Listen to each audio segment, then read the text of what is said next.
Welcome back. You're listening to the Amie Joe Show, and thank you so much for staying with us today. My next guest is the legendary comedian, Mr. Sammy Shore. In addition to being Pauly Shore's father, he founded the Comedy Store in Los Angeles and has spent a lifetime in comedy. And what's more, Sammy has performed on television and live in venues all over the country. He was handpicked to open for Elvis right here in Las Vegas.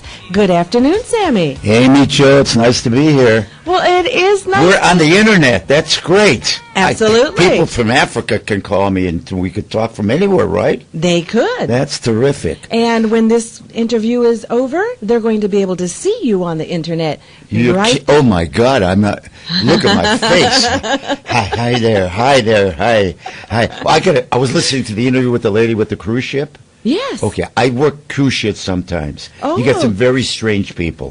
I saw this really happened. Okay. This elderly lady was standing on the deck by the railing, and the ship was moving up and down. The winds were howling, and she's standing there holding a hat with both hands in her hat, holding a hat on, with the dress blowing up in the air. And I walked past her. I said, "Excuse me, ma'am, I don't want to seem personal or anything like that, but you notice that your dress is blowing up, and you see all your private parts." And she looked at me. She looks at me and she says, she looked down there and she said, "Look, son, everything down there is 85 years old. I just got this new hat yesterday."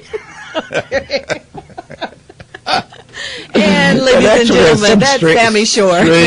Strange people on the ships. Well, it is a pleasure to have you on. I know that you and Pauly are here in Las Vegas. Right. For some special shows that are going to take place this weekend at the Orleans Showroom. Friday and Saturday at 11 o'clock. Yeah. And you know what we're doing now? Paulie and I decided on doing a 2-for-1. So in other words, you buy a ticket and you buy 2 tickets and you just pay for 1. Oh. So if you want to bring your girlfriend or friend or something like that, I think that'd be great. Just to, we just want to get the people in. Absolutely. Because it's 11 o'clock at night. It's late. Yeah. And Las Vegas is not like it used to be when I was here. Right. We stay up all night and we party and gamble and and it was just a completely different town. Unless you're on the Strip. If you're on the Strip with the young people at the Palms or one of the other hotels, then, bungada, bingada, bungada, bungada, bungada, bingada, bingada, bungada, all day and all night.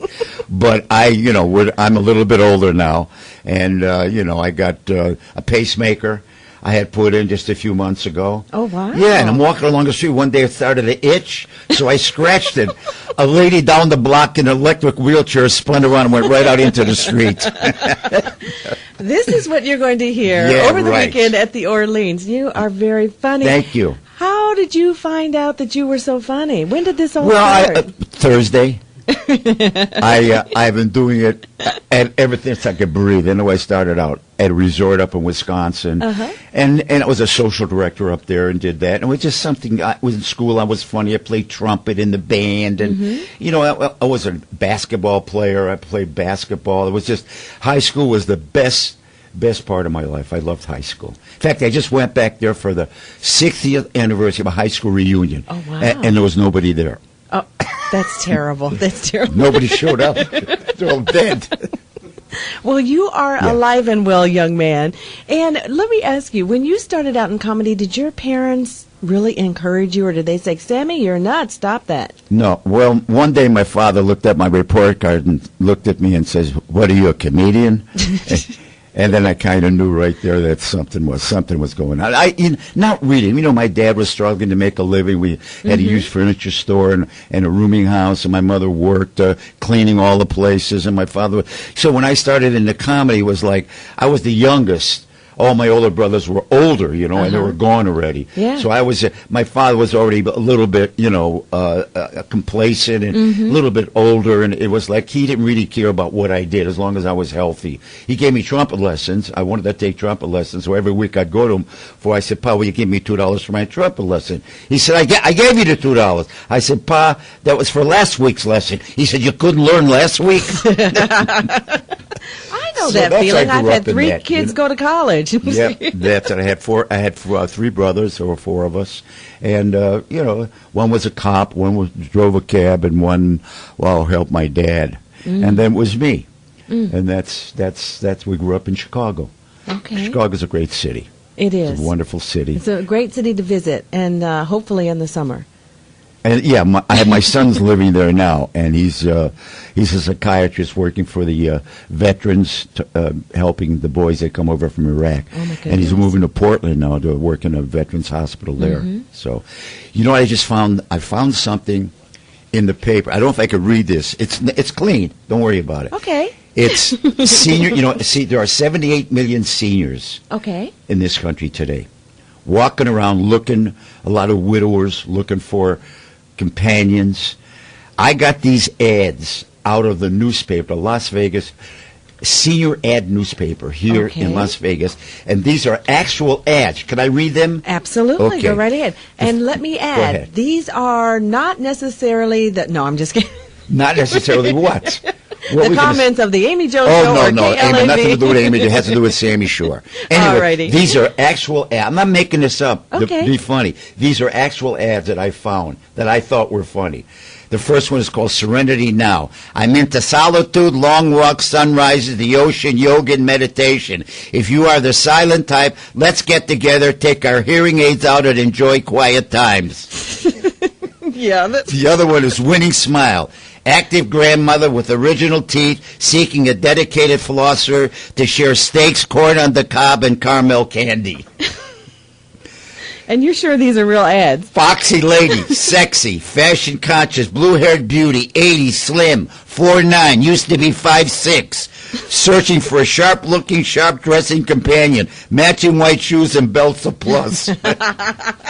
These are actual ads. That is hilarious. Isn't that funny? That is. Well, seniors are very funny. They really, people laugh at them and say, well, get out of the way, you're too old. You know, I mean, there are more seniors that are so active today and are so bright because they've lived a long life. Right. And if they're still alive and their brain is still working, even though body's coming apart, like I got a bit like me, I got a bad back, swollen ankles, knees, arthritis, colitis, but thank God I got my health. You know what I'm saying? So they are very active, and, Yes, they and people are. push them aside. People do because they think they're over the hill and there's no use for them. But I'll tell you what, the greatest reservoir in wisdom and comedy come from seniors. That's true. Some of the greatest comedians of all time. Milton Berle was my best friend. He died at 94. Bob Hope was my friend. He died at 100. George Burns was a friend. Died at 100.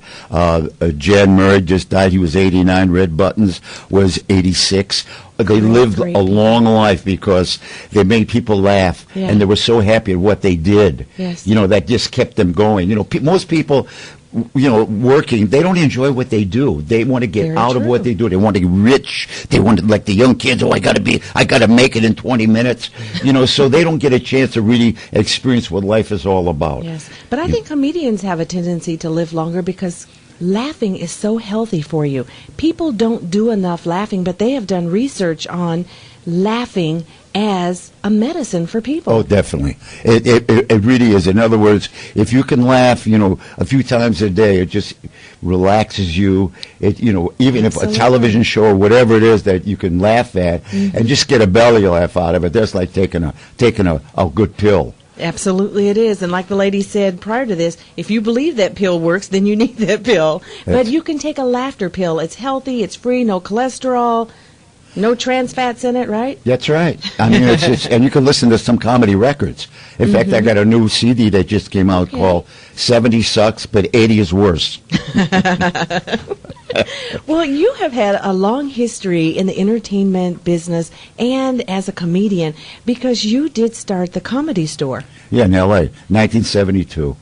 We opened it up, and my friend Rudy DeLuca and I, and it was like, I didn't know what I had. I didn't know what it was. It was just, I wanted a place for the guys to come and hang out. And overnight, it was such a success that, it just got better and better. And every night it was more and more people. And it was like really the only comedy room in L.A. at the time in 1972. And then after a few years, my wife and I weren't getting along. And she loved the Comedy Store. She said, well, give me the Comedy Store and I'll lower the child support. Now, is that a great business move? I was paying $1,100 a month. She said, you give me $600.